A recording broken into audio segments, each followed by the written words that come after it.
un poquito esto. Empieza a crecer, ¿sí? Empieza a crecer, crece, y se forma una placa que se llama placa ateromatosa. O sea, esto es lo que forma la aterosclerosis. Si ustedes se fijan, aquí yo he hecho algo que es mínimo, que ocupa una porción, digamos, de la luz arterial, de la luz arterial, o sea, por aquí pasa la sangre. Si el diámetro debe ser X, por ahí pasa un determinado flujo, pero si el diámetro disminuye porque parte de eso está ocupado por esta estrella grasa, entonces el flujo sanguíneo disminuye, ¿no? ¿Me siguen? Ahora, esta estrella grasa, esta placa ateromatosa, puede ser estable o puede ser inestable. Por si acaso, todos tenemos placa ateromatosa, todos, incluyendo ustedes que son muchísimo más jóvenes que yo. Todos tenemos placa ateromatosa. Desde los 10 años ya tenemos placa ateromatosa. Lo importante es que esa placa ateromatosa no siga creciendo. Lo importante es que esa placa ateromatosa no se vuelva inestable, porque cuando se vuelve inestable, se rompe, se vuelve fibrótica, se rompe esto y entonces la estría grasa empieza a ocupar toda la luz arterial y se genera un endo. Como esto puede hacer que entre en contacto la sangre con el colágeno, entonces se va a producir un trombo. ¿Ya? ¿Me entienden? Y al producirse el trombo, se va a generar un infarto. Entonces vamos a tener lo siguiente. Esto es solamente para que se entienda la idea, ¿no? De que frente a una placa ateromatosa, placa ateromatosa, puede ser estable. Si es estable, lo que máximo se puede producir es una angina. La angina, ya lo definimos en su libro, de un dolor, ¿cierto?, precordial, que puede ser una angina de esfuerzo, puede ser una angina por estrés, etc. Se produce una angina, es estable, no hay problema. ¿Bien? Eso, la persona se va a sentar y se va a recuperar del dolor al corazón. ¿Bien? Pero si es inestable, ¿ya? Esa, también puede producir una angina, ¿ya? Y esta angina puede, ¿cómo se llama?, progresar a un infarto. ¿Ya? Cuando se trata de una angina estable, el dolor dura menos de 10 minutos. Cuando se trata de una angina inestable, el dolor dura hasta alrededor de 20 minutos. Y cuando se trata de un infarto, el dolor es de más de 30 minutos. ¿Ya? ¿Cómo se produjo esa placa ateromatosa? Porque tenemos mucho colesterol. Ese es el tema. ¿Ya? Entonces, aquí es donde yo les decía, se correlaciona lo que dije anteriormente de anticoagulantes con esto. Porque, por ejemplo, una persona que ha hecho un infarto es una persona que se le produjo esta placa ateromatosa, que se hizo inestable, que se rompió, que formó un coágulo y que ese coágulo obstruyó la coronaria. ¿Me entienden, no? Entonces, ¿qué tuvieron que hacer para ese tipo infartado? Le tuvieron que poner antiagregantes, le tuvieron que poner anticoagulantes, todo lo que vimos anteriormente.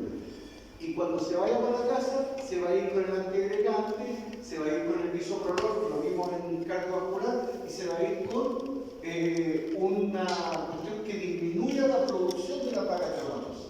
O sea, algo que disminuya los niveles de colesterol, particularmente LDL. ¿Cierto? Recordemos, el colesterol LDL es el que la señora Juanita le llama el malo. Porque el colesterol LDL es el que se deposita en las arterias. El colesterol HDL es el bueno, porque el colesterol HDL lo que hace es tomar el colesterol LDL y lo lleva hacia el hígado para poder procesarlo, metabolizarlo. Y el otro tipo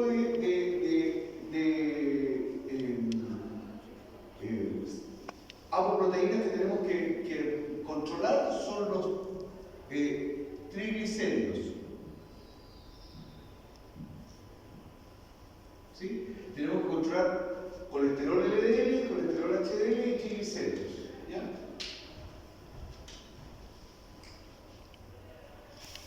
¿Cuál es el valor? Es el valor de colesterol total normal. O sea, el colesterol total, lo que es óptimo, tenerlo menos de 200 miligramos por decilitro. ¿Cuál es el valor del colesterol LDL óptimo? Menos de 100 miligramos por decilitro. ¿Cuál es el valor del colesterol HDL? No menos de 40 ni más de 60. ¿Y cuál es el valor de triglicéridos óptimo? Menos de 150 miligramos por decilitro. Si por ejemplo, hiciéramos un perfil bioquímico de algunos de ustedes y entonces me parece que el colesterol, no sé, LDL está en 130, da lo mismo. Ustedes tienen ¿cuánto? 22 años, 25 años, da lo mismo. O sea, el riesgo que tienen es menor. Pero si a mí me toman el examen y ven mis factores de riesgo, quieren todo esto, soy varón, mayor de 45 años, tengo antecedentes de familiares primarios, o sea, mis padres, que han sufrido infarto. Tengo 3 factores de riesgo ahí. Cuarto, estoy obeso, soy sedentario. No fumo, pero en algún minuto fumé. ¿Ya? Entonces tengo 6 factores de riesgo. O sea, mi riesgo cardiovascular es altísimo. ¿Me entienden? Entonces, como es altísimo, si yo llego a tener un colesterol LDL en 130, en 120, me van a mandar inmediatamente al tratamiento para poder tenerlo por debajo de 100. El riesgo cardiovascular es el que condiciona cuál es el límite que es aceptable. ¿Me explico? Miren esto. Si el riesgo cardiovascular es alto, entonces máximo 100 de LDL. Si el riesgo cardiovascular es moderadamente alto, hasta 130. Si el riesgo cardiovascular es moderado, hasta 130, y si es bajo, hasta 160. Podría ser aguantable. ¿Me entienden? El objetivo siempre va a ser tener bajo el valor del colesterol LDL. Pero no debemos olvidar de dónde viene eso, de los triglicéridos. ¿Y de dónde obtenemos los triglicéridos? De la dieta. Entonces una cuestión que es fundamental es tener una dieta, no quiero decir restrictiva, pero sí una dieta con una carga grasa que no sea tan elevada. Y no significa dejar de comer, significa comer mejor. ¿Bien? Por ejemplo, en vez de comer ayuya, hay que comer marraqueta, porque la ayuya tiene manteca y eso es grasa. Si uno quiere comer carne, ojalá sea carne blanca. ¿Bien? Ahora, si es carne roja, una carne que sea magra. O sea, no al lomito vetado, hay que ir a una palanca, que si quiere hacerse una asada, que sea menos carga grasa. En vez de ocupar aceite vegetal, hay que utilizar aceite de oliva. En vez de comprarse un panqueque aquí donde la Nuri, hay que hacerse un poquitito, porque uno lo hace no de manera procesada, ¿entiendes? Está ocupando elementos que no son procesados. Debiéramos aumentar el consumo de fibra, aumentar el consumo de agua. O sea, son cuestiones que son súper manejables. Y desde el punto de vista de los factores de riesgo, bueno, puedo bajar de peso, puedo moverme un poco más,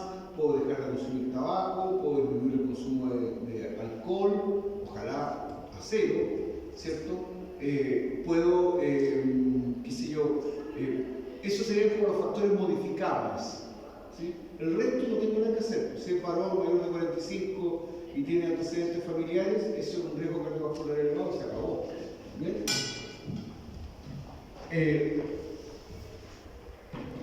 Los fármacos que vamos a ver son fármacos que van a disminuir o el colesterol LDL o los triglicéridos o van a aumentar el HDL. Si una persona tiene solamente problemas de triglicéridos, el tratamiento es exclusivamente dieta, nada más. Y con dieta se deberá sanar. Ojo con la cantidad de azúcar, eso también es importante. Porque el azúcar refinada, la glucosa, se convierte en triglicéridos. Bioquímicamente se convierte en triglicéridos. Entonces hay que reducir el consumo de azúcar. O sea, en realidad el azúcar es súper tóxico. Así que es mejor no consumir azúcar. O el mínimo. ¿Bien? El alcohol ahí en eso es terrible. Porque el alcohol es una alta carga de azúcar, finalmente. ¿Sí? Es una alta carga de azúcar, por lo tanto, aumentaría significativamente los niveles de triglicéridos. Si usted me mirara, por ejemplo, los triglicéridos de un paciente alcohólico, darían que los triglicéridos están a la chuña. Cuando digo la chuña, estoy diciendo valores sobre 600 miligramos por decilitro, 800 miligramos por decilitro. O sea, es una bolita de grasa caminando. ¿Me entienden? Una gotita de grasa caminando. Los fármacos, las estatinas. Las estatinas han venido a revolucionar el tratamiento de la enfermedad coronaria. Esto que estoy señalando allá. El tratamiento de angina, el tratamiento de infarto. ¿Por qué? Primero, el mecanismo. ¿Cómo actúan? Inhiben a esta enzima, HMG-CoA reductasa. Enzima clave en la formación de ácido mevalónico, que es el precursor del colesterol. Entonces, lo que hacen las estatinas es inhibir la síntesis del nuevo colesterol. Inhiben la síntesis del colesterol que nosotros formamos. ¿Bien? Las estatinas, a través de este mecanismo y los resultados que generan, son capaces de también provocar la estabilización de la placa tenomatosa. O sea, evita de que haya una inestabilidad, evita la angina inestable y con ello evita la posibilidad de infarto. Las estatinas previenen la formación de trombo. Las estatinas disminuyen la aterosclerosis, mejoran la función endotelial y modulan el proceso inflamatorio. Las estatinas son esenciales para la prevención de los accidentes isquémicos, ¿bien? O sea, de la trombosis arterial, ¿me entiendes? Va a evitar el infarto, va a evitar el accidente cerebrovascular, etc. ¿Bien? Porque reduce los niveles principalmente de LDL. Reduce un poquito los triglicéridos y aumenta un poquito el HDL, pero lo que hace esencialmente es disminuir el LDL. ¿Bien? Las estatinas, desde el punto de vista farmacocinético, tienen una absorción que es bastante variable. Fíjense, algunos representantes con 30%, otros con 80%, otros con 98% de absorción. Los alimentos pueden afectar su absorción. En algunos casos los alimentos la mejoran, en otros casos los alimentos la disminuyen. Así que deberían ser administrados separados las comidas. Las estatinas se excretan principalmente por la vía hepatobiliar, porque fíjense la expresión renal que tienen, es bajita, 30%, 13%, 60%. Tienen un porcentaje no menor, de excreción por la vía hematobiliar y son metabolizadas por el citocromo P450. Lo que significa que cualquier droga que pueda modificar la actividad del citocromo va a modificar la eficacia de las estatinas. Y que hay que eliminar ahí riesgo de interacciones. Ojo, reduce los niveles de colesterol LDL, pero no todas las estatinas lo hacen con la misma eficacia o con la misma potencia. ¿Cuál es una estatina que normalmente va a ser la que más van a ver o la que más se va a utilizar? La atorvastatina. Fíjense en esto. La atorvastatina con 10 miligramos hace que la concentración de LDL se reduzca más o menos en un 35%. Entonces aquí es donde hay que pensar. Fíjense lo siguiente. Yo tengo un paciente que tiene un colesterol LDL, voy a inventar, en 150. ¿Ya? Es un paciente que tiene un alto riesgo cardiovascular. Estoy buscando el calculador. 150. Y esta cuestión me puede bajar un 35%. Espérate, 35%. Me baja 52%, 52 miligramos por decilitro. O sea, de 150 me baja a 98. Si tiene un alto riesgo cardiovascular, con esa dosis yo debería tener el resultado adecuado, porque tengo que mantenerlo por debajo de 100. ¿Me entiendes, no? ¿Ya? Pero si el paciente tiene un colesterol LDL que sea más alto, con 10 miligramos no me va a alcanzar. Con 20 miligramos llego al 40, con 40 llego al 50 y con 80 llego al 55%. Pero ojo, porque aumentar la dosis también significa aumentar el riesgo de efectos secundarios. ¿Ya? Voy a compararlo. Comparemos con la rosuvastatina. A ver, no, miento, con la pravastatina. Mira, la pravastatina inicia su efecto con 10 miligramos y puede lograr una disminución del 20%, por ejemplo. O sea, puede tener resultados menos eficaces que la atorvastatina. ¿Sí? Porque acá con 10 miligramos llego al 25% de disminución, mientras que acá con 10 miligramos llego al 35% de disminución. Uno es menos eficaz que el otro. ¿Bien? Comparemos ahora con la rosuvastatina. Mira, con 5 miligramos llego al 40%. La atorvastatina con 10 miligramos llega al 35 y con 20 llega al 40. O sea, la rosuvastatina no solamente es más eficaz, sino que también es más potente. Entonces, las distintas estatinas se diferencian entre sí en la capacidad que tienen de poder disminuir los niveles de colesterol LDL. No todas disminuyen en la misma proporción, ni todas disminuyen con la misma dosis un determinado nivel de colesterol LDL. ¿Bien? Ahí tenemos un ejemplo. Otro tipo de fármaco que se puede utilizar en este caso, los efectos secundarios de las estatinas pueden ser leves o graves. ¿Cuáles son leves? Trastornos digestivos. O sea, imagínense lo que estoy diciendo. Se puede producir si se fijaron, estos fármacos se terminan eliminando a través de la vía enterobiliar.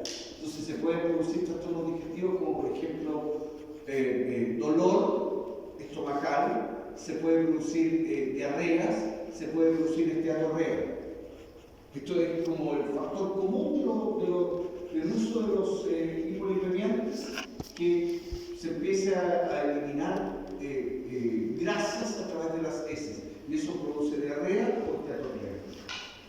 Aumenta la concentración plasmática de enzimas hepáticas, aumentan las transaminasas. producir insomnio y exantema. Todo esto es leve. Todo es dependiente de la dosis. Grave puede producirse rhabdomiólisis. ¿Qué es esto? Se rompe la fibra muscular y el contenido de la fibra muscular sale hacia el líquido intersticial. Y eso genera un dolor, con un shock osmótico.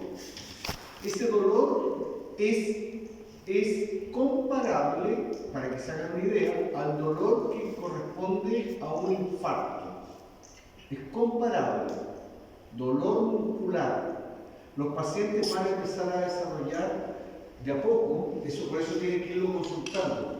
¿Cómo siente la musculatura? Si siente que tiene cansancio, fatiga, si siente que las piernas, por ejemplo, están pesadas, etc. Si le cuesta, por ejemplo, ha perdido un poco de fuerza, cosas por el estilo, entonces podría ser de que esté desarrollando un problema muscular.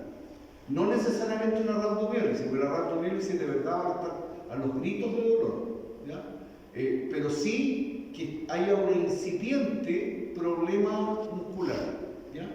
De hecho, no voy a entrar en el detalle, pero existe como una valoración, ¿ya? Por ejemplo, no sé, siente pesadez en las piernas, 1 punto. Siente pesadez en las piernas y además en las extremidades superiores, 2 puntos.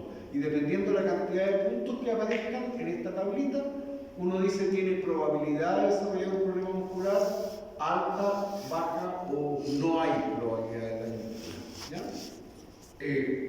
Se puede producir también angioedema. Una cosa que es relevante, cuando se va a iniciar el tratamiento con estatinas, se tiene que evaluar el perfil bioquímico, ¿ya? ¿Quién va a decir el perfil bioquímico? Si es que el colesterol está aumentado, y ahí en base a eso poder evaluar qué dosis es la que hay que administrar. Está diciendo, ¿no? 2. Las transaminasas que me están diciendo qué pasa con la función hepática. 3. La creatinina plasmática,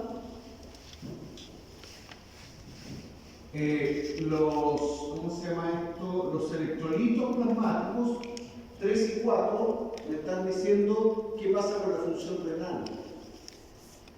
Y 5, por último, la creatinina-fosfoquinasa, que me está diciendo qué pasa con la musculatura. Si hay daño o no hay daño muscular. ¿Ya? Entonces, para aquellas personas, por ejemplo, tienen que ver si de repente los papás o los abuelos que están tomando estas cosas, se tienen que ir a hacer el examen por lo menos 1 vez al año, porque tienen que evaluarse esto. Porque se les puede estar generando daño renal, se les puede estar generando daño hepático, se les puede producir un daño muscular, ese daño muscular puede ser irreversible. ¿Ya? Entonces tienen que hacerse por lo menos un examen al año. Ojo con esto. Los tratamientos de la hipercolesterolemia no parten de un suácate con múltiples fármacos, sino que siempre se parte con una droga. ¿Ya? Y se evalúa en el tiempo. ¿Cómo se evalúa? A través del perfil bioquímico. Entonces, por ejemplo, supongamos que alguien partió con estatinas, el tratamiento. Hicieron toda esta cuestión, puede utilizar estatinas, se hace uso de estatinas, se le pidió que hiciera cambio en el estilo de vida, o sea, que comiera barraqueta, no ayuda y todo ese historia que conté recién.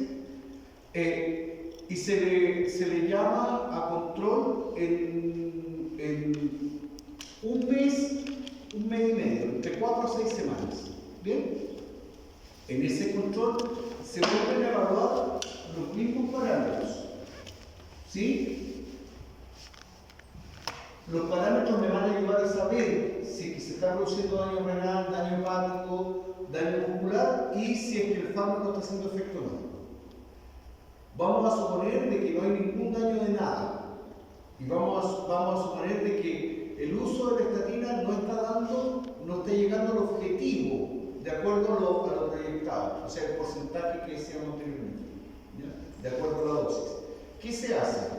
Se le vuelve a dar durante 4 o 6 semanas más, porque puede que el paciente mienta respecto de su cambio en el estilo de vida, puede que, no sé, no se haya tomado el medicamento todos los días, etc. Un mes más. Se vuelve a hacer. Y a un mes más, hasta 3 meses seguidos, se evalúa esto. Si en 3 meses, teniendo certeza de que el paciente ha cumplido con el tratamiento, que tiene cambio en el estilo de vida y todo esto, no hay modificación significativa del colesterol LDL, entonces recién se instala una segunda droga. O sea, no se parte con 2 drogas de una vez. ¿Me entienden? Se parte con una y se va viendo de manera progresiva el resultado. Se le da hasta 3 meses, 4 meses, sin dudas. ¿Bien? Ahora sí, ¿qué otras drogas nos pueden servir? Los fibratos. Los fibratos tienen un mecanismo de acción que es complejo. Lo que hacen es activar al receptor PPAR-alfa, que es un receptor nuclear. Entonces los efectos que produce son efectos que están mediados a través de la transcripción génica. Por ejemplo, activando el receptor PPAR-alfa aumenta la expresión de lipoproteína lipasa y reduce la expresión de apoproteína C. Aumenta la beta-oxidación. Eso reduce los niveles de colesterol LDL un poquitito. Disminuye la síntesis de triglicéridos y con ello disminuye la secreción hepática de LDL. O sea, los fibratos, el efecto principal tiene que ver con reducción del VLDL en los triglicéridos. Reduce de manera moderada el colesterol LDL en tan solo un 10%. Y disminuye, y aumenta también de manera moderada los valores de colesterol HDL, también en un 10%. O sea, si tengo un paciente que presente colesterol elevado y además triglicéridos elevados, podría utilizar esto. ¿Bien? Si tengo un paciente que presenta colesterol elevado, LDL y bajo HDL, debo utilizar esto, porque este aumenta el HDL. No debo mezclarlos con estatinas, porque aumenta el riesgo del daño muscular, de la rhabdomiólisis. ¿Bien? Ahora, si un médico decide darlos en conjunto, que a algunos se le puede ocurrir, ¿ya? Hay que mirar así, ¿cómo se llama?, de manera muy estricta, qué pasa con la transaminasa para la función renal, porque eso, si va afectándose la función hepática y se va afectando la función renal, hay más riesgo de producir rhabdomiólisis. ¿Ya? ¿Cuáles son los derivados de fibratos? Acá tengo besafibrato, ciprofibrato, genfibrosilo, fenofibrato, clofibrato. ¿Qué reacciones adversas se pueden presentar? Hay algo de farmacocinética. ¿Qué reacciones adversas? La rhabdomiólisis, síntomas gastrointestinales. Bien. Ojo con los pacientes que son nefrópatas, porque eso aumenta el riesgo. Por eso yo decía, hay que mirar qué pasa con la función renal, hay que mirar qué pasa con los electrolitos plasmáticos. Bien.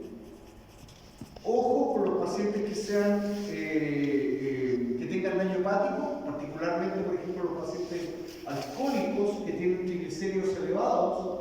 Cuando uno tiene triglicéridos elevados, uno de los primeros problemas que se observa es esteatosis hepática, o sea que haya formación de hígado graso. Para los que estamos gorditos, eso es fatal. Pues yo podría, por ejemplo, hacer una cirrosis ahora, por estar gordo y por tener hígado graso. No significa que sea un alcohólico. se produjo una estatosis hepática no alcohólica. Entonces, tengo que reducir el consumo de grasa, tengo que reducir el consumo de carbohidratos y tengo que bajar de peso, tener una vida más activa, ser menos sedentario, etcétera, etcétera. ¿Ya? En particular también con el fenofibrato aumenta el riesgo de desarrollar cálculos biliares. Se produce colelitiasis biliar.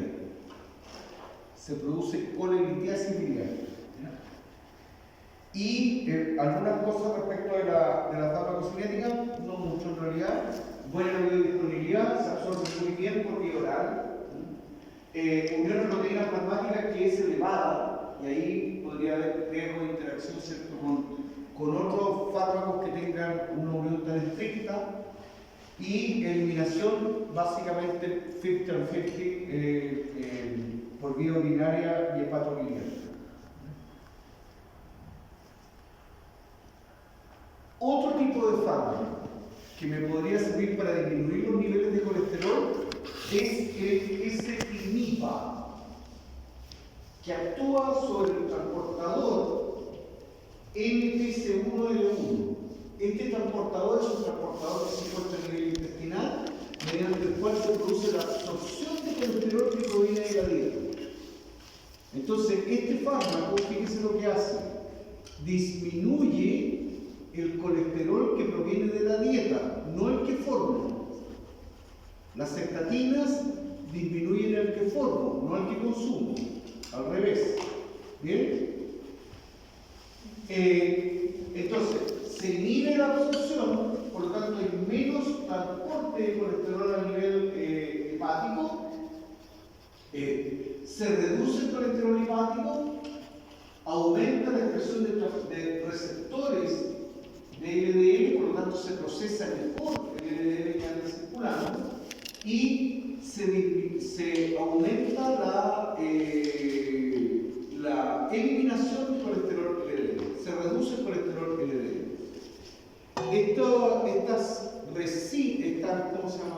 Este inhibidor de la absorción de colesterol no se ocupa en la primera línea.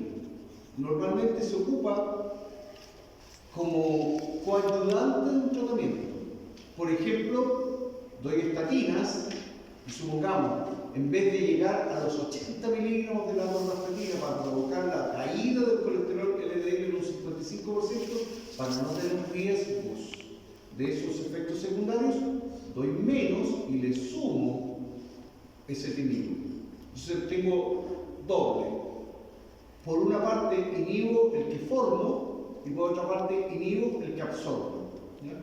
¿Qué efectos secundarios se pueden tener con esto? Bueno, con el fármaco, el principal efecto secundario tiene que ver con que ese colesterol que no se absorbió va a seguir río abajo y va a terminar ¿dónde?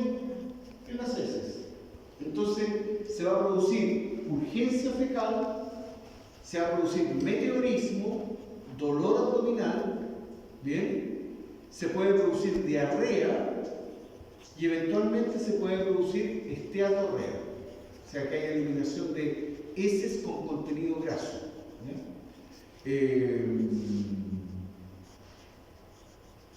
Eso, bueno, evidentemente va a ser proporcional también a la cantidad de grasa que uno haya consumido, ¿cierto?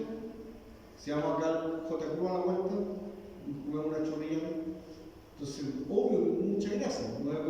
Tomo mi tontera y me voy a ir por el baño con un cuadro de arreglo. Es evidente. ¿Ya? Bien. Otras drogas, resinas de intercambio iónico o resinas secuestradoras de ácidos biliares. Estas son viejitas. Están ahí como de los años 70. ¿Ya? Colestiramina y colesterol logran disminuir el colesterol LDL en más o menos un 25 a 30%.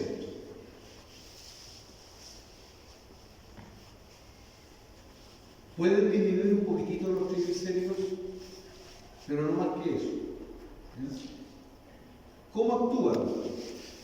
Las sales biliares, que son aquellas que van a transportar el colesterol, ¿cierto? Lo van a soltar para poder ser eliminado y va a recuperarse la sal biliar para ir a la circulación, generar esta circulación enterohepática, ¿cierto? Es secuestrada y por lo tanto la sal biliar que contiene el colesterol se elimina a través de las heces.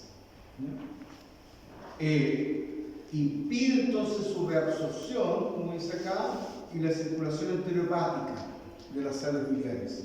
¿Ya? Son medicamentos que no se absorben, por lo tanto no generan toxicidad sistémica o esta es muy baja. Los síntomas que se producen como eventos adversos son principalmente cuadros diarreicos por la acumulación de grasa a nivel intestinal. Interfieren en la absorción de sustancias que son liposolubles, como por ejemplo vitaminas, como por ejemplo fármacos como la hidroclorotiazida, la digoxina, la warfarina. Por ende, estos medicamentos tienen que tomarse, si es que llegan a tener tratamiento con colestiramina y colesterol, tienen que tomarse separados. Por lo menos, habla ahí de 1 hora antes o 4 horas a 6 horas después de la administración de la vacina. Ahora, estos medicamentos, para ser honesto, la verdad es que yo creo que es bien poquito lo que se ocupa actualmente. Los que más se ocupan son las estatinas, los fibratos. Estatinas, fibratos. ¿Bien? Y también tenemos a los derivados del ácido nicotínico, donde hay un solo representante que se llama niacina. También se le conoce como nicotinamida. Es una vitamina del grupo de las vitaminas B. Espero no equivocarme, me parece que es la vitamina B3. Esta es una vitamina hidrosoluble que lo que hace es inhibir la síntesis de triglicéridos y también disminuye la secreción de VLDL por parte del hígado. El VLDL es precursor del LDL. Entonces, reduce VLDL y con ello reduce el LDL. El efecto que va a tener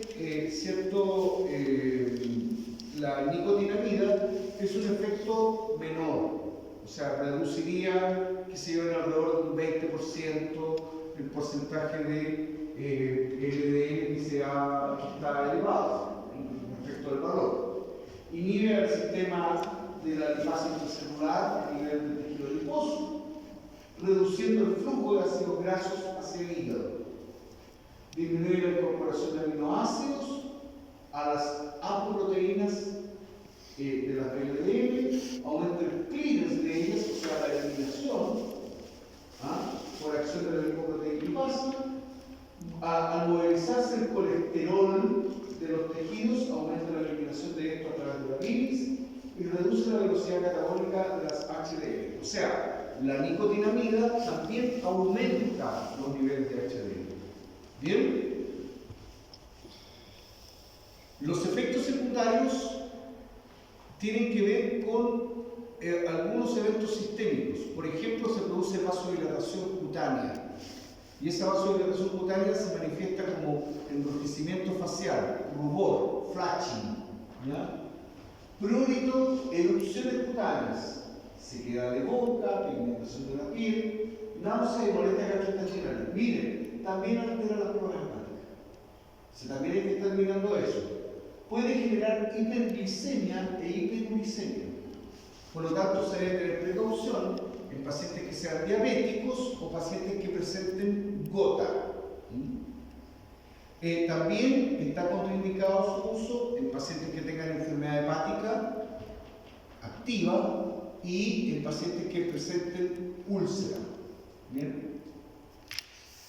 Dicho todo esto, me voy a saltar una diapositiva. Voy a ir a esto. Este es como el resumen. Aquí está colestiramina y colestipol, que es lo que hace, disminuye el LDL, principalmente. La niacina, mira, baja triglicéridos, baja colesterol, aumenta el HDL. Fibratos, triglicéridos, colesterol, aumenta el HDL. O sea, entre niacina y fibratos, tengo dos opciones para aumentar el HDL. O sea, si el paciente tiene bajo el HDL, tiene que haber todo eso. Es obvio. ¿Entienden? Ya. Las estatinas bajan el LDL. ¿Ya? Y me voy a ir a este último. El ezetimibe baja el LDL. Ese es como el efecto principal. ¿Ya? Entonces, vuelvo a reiterar lo que dije hace un rato. Cuando se inicia el tratamiento, se parte con una droga y se prueba por 1 mes, 2 meses, 3 meses, qué sé yo, y hasta 4 meses. Y si en ese tiempo no se ha regulado el colesterol LDL acorde a lo proyectado, entonces recién se instala la segunda dosis, la segunda droga. ¿Bien? Entonces, voy a poner el ejemplo. Supongamos que yo partí el tratamiento con atorvastatina, porque quiero bajar el LDL. Y la dosis de atorvastatina no me está generando resultados, ya lo he probado durante 3 meses. Instalo una segunda droga. No puedo poner un fibrato, porque aumento el riesgo de rhabdomiólisis. ¿Sí? Pero sí puedo sumarle, por ejemplo, niacina. ¿Me entienden? O bien le puedo sumar colestiramina. ¿Me siguen? Ahora, ¿y qué pasó con aquel médico que en vez de iniciar con atorvastatina partió con colestiramina? Puede ser. Si él quiere partir con colestiramina, bienvenido sea, da lo mismo.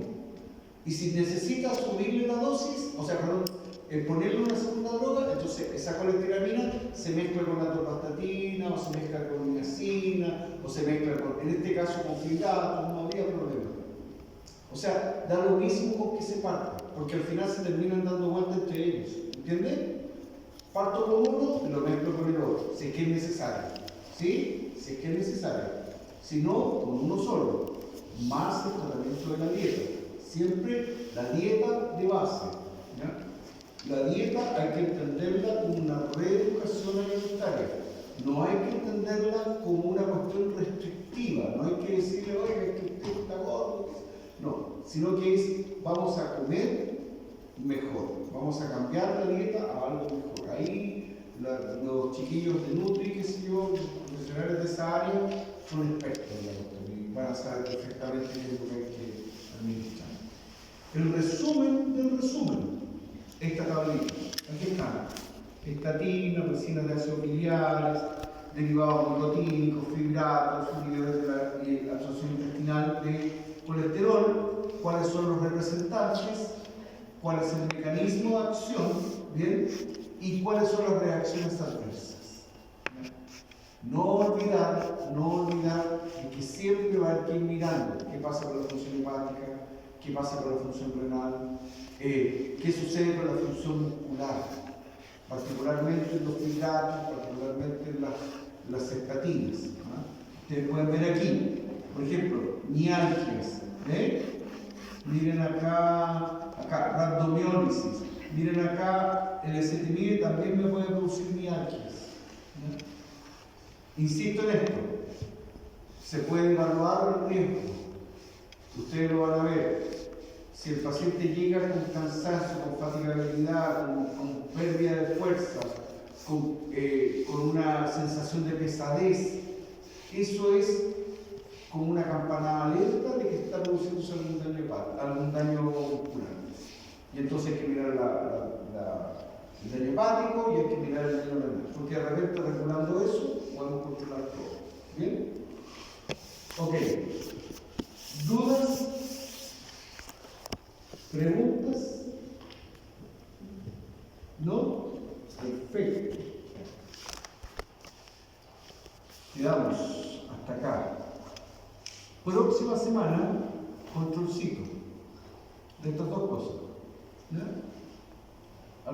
O sea, verdadero y falso, capaz que ponga así como un caso, ¿ya? Y a partir del caso, ustedes responden. No en base, ojo con esto, a mí no me importa que ustedes no diagnostican, excepto que tienen un diagnóstico. pero ustedes reciben un paciente diagnosticado. ¿Qué me importa a mí? ¿Cuál podría ser el fármaco que se va a utilizar? ¿Cuál podría ser el efecto secundario que se puede observar? ¿Por qué se observa ese efecto secundario? Esas son como las preguntas que hay que hacerse. ¿Ya? Eso.